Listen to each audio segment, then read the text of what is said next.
hard to remember the last time I was this nervous in the presence of an animal. If you get bit, it's almost certain death. Oh, I'm shaking right now, like my feet are tingling.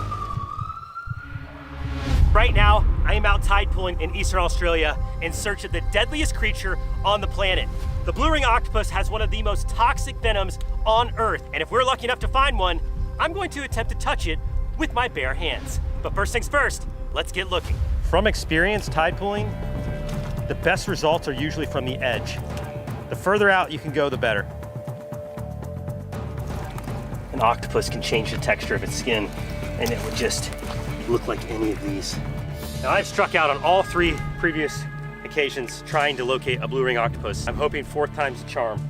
The difference this time is I'm searching with my good friend Miller Wilson, who has seen blue rings in these tide pools before. It's very hard to pick a octopus that's a master of camouflage out from this environment. It's about to be low tide, and this is probably one of the most dangerous tide pools that I have ever searched. So, wearing some nice protective shoes, gloves. I don't really want to handle the octopus, but the gloves should protect me just in case.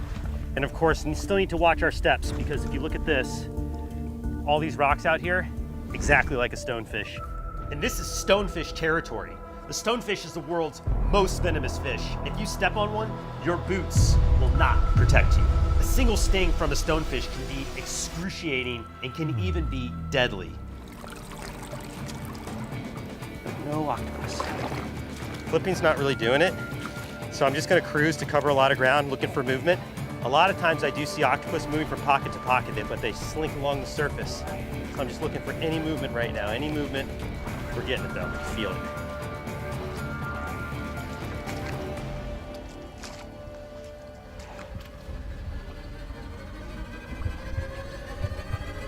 Oh my God, I got an octopus.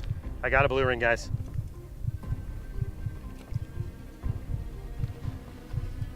It's right here.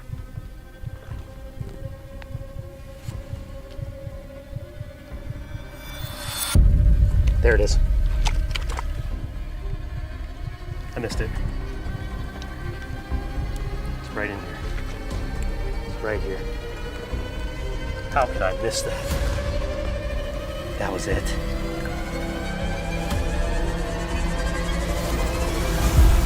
Got it. Oh my gosh. We got one. Are you kidding me? Yes! Boom, baby! Boom. Yes! Holy cow. Miller! We're good. We got one. Can you help me get out of the net? So, you'll see I'm wearing gloves, guys, for a reason right now. This is a really good way to get a nip. And that is not what I want. Put that guy in there. Hello. Hey, buddy. Let's talk about what we found. Right there in my hand is the most dangerous animal on the planet, at least when it comes to venom.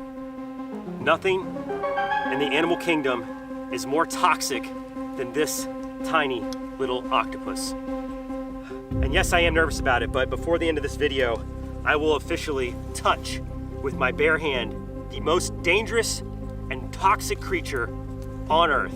There are actually 4 described varieties of blue ring octopus. This one is the blue lined octopus. It's the only one in the family that has these really cool, vivid blue pinstripes surrounding the body. It's almost like blue tiger stripes. So if this animal is at all threatened, here I want to show you what it does.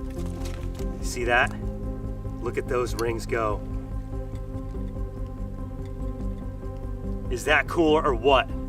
Oh, okay. Stay down, stay down.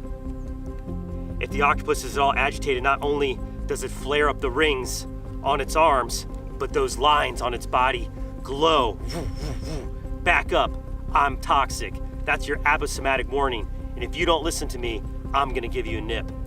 And they show these vivid display warnings, not only for predators, but they also do it while they're hunting.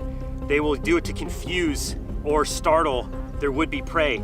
This is what our octopus friend here is out hunting. This is a type of shore crab, but this would be the perfect food for the octopus. All right, we're gonna let this crab go.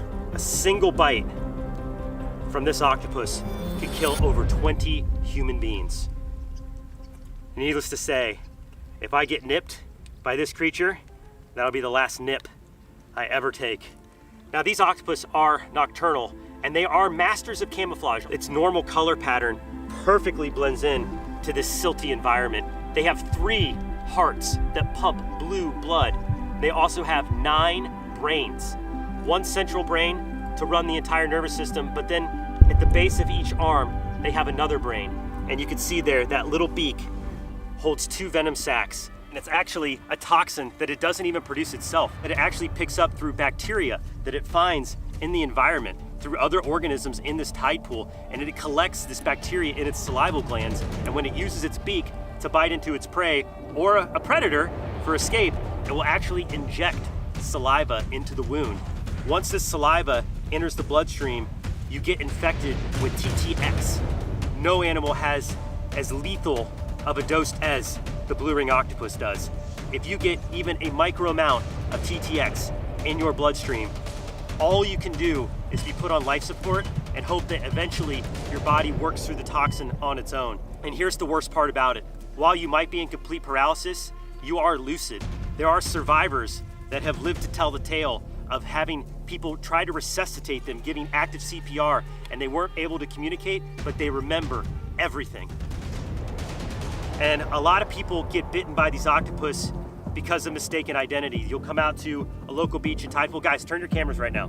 This is an active beach. People take their dogs and kids and play on this beach, and these animals live all along the coastline. Now that's not to scare you. Obviously, we're out here actively looking for them. They're hard to find, but people do unfortunately come into contact with these octopus, and they will pick them up, play with them, and in that process take a bite, which is completely painless, by the way.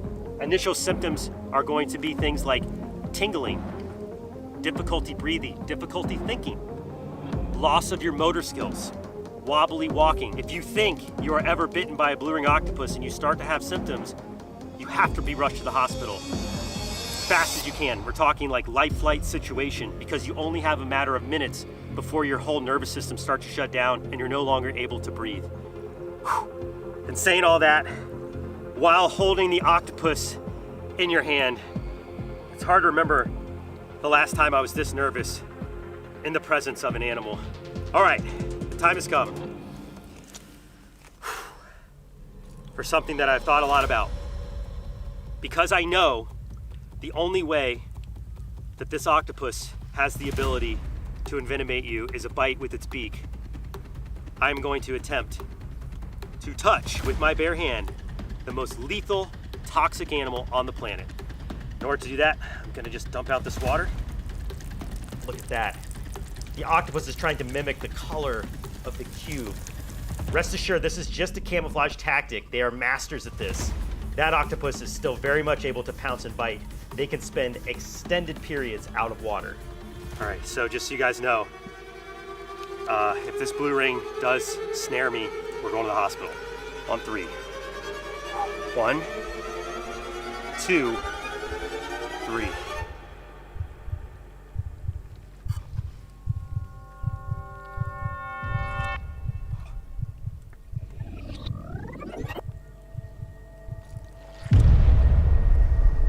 Oh. That made me nervous. All right, lid back on. I don't think I was just bitten now, but I'm not completely sure. I had to take a break, guys, because like I'm definitely feeling a little lightheaded, like major anxiety. That animal right there, if you get bit, it's game over. It's lights out. Guys, I am like shaking right now. Like my feet are tingling. Things that you normally wouldn't pick up on, like heart rate, how I'm breathing, tingle feeling. Like I'm just from like all the adrenaline pumping through my body. And the emotions are intense, super intense. Gotta shake that off. The anxiety that I'm experiencing on camera is real, as I had almost identical symptoms to that of a blue ring bite. While I was 99% sure I wasn't bitten, we had to closely monitor my symptoms until we deemed it safe enough to continue filming. The symptoms of these bites can be subtle and can be hard to differentiate from anxiety and panic from other sources of stress. Please, never attempt to do what you are seeing in this video. I cannot stress enough, if you are bitten by a blue ring octopus, you must seek medical attention immediately. I think I'm all right. I think I'm okay to continue. Let's keep going. Okay. It's been a while since I've had this kind of reaction to being in an encounter with an animal. Like, it's like my first time seeing a venomous snake. It's like all kinds of emotions right now. Just brushing up against one in the tide pool, whether you're walking around, if you accidentally touch one, you're gonna be just fine. It's like every other octopus. The difference only occurs when you take a bite from the beak right there. Let's let the octopus go. I'm Mark Vins. Be brave, stay wild. We'll see you on the next adventure. I want to give a huge shout out to my friend Miller Wilson for helping us finally locate a blue ring octopus. If you haven't already, go check out his wildlife encounters on the Miller Wilson YouTube channel.